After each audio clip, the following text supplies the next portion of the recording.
This term, Year 1, we have thought and learnt about 3 different baby naming ceremonies. First of all, we learnt about what Christian families do when they celebrate the birth of a new baby, and they have a special ceremony called a baptism.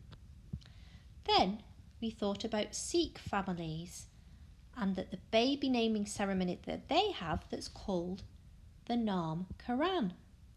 And then finally, we looked how Muslim families celebrate the birth of a new baby by having a special ceremony called Aqiqah.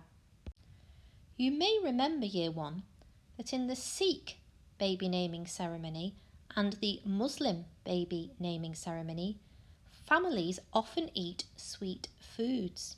So on the next slide, I have included a recipe of a sweet treat that may be eaten at either a Sikh baby naming ceremony or a Muslim baby naming ceremony.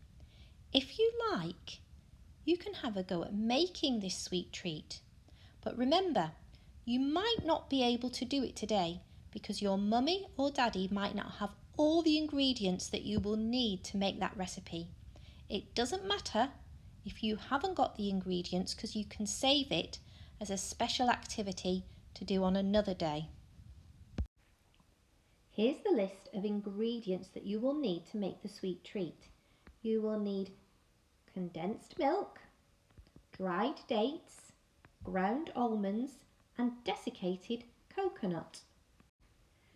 Here is the method, and you can see here are the set of instructions that show you exactly what to do to make that special sweet treat. So you need to keep these instructions in case you get a chance to make it. Okay, if you do get a chance, I hope you enjoy making it. Here are some of the things that you could be getting on with today, Year 1.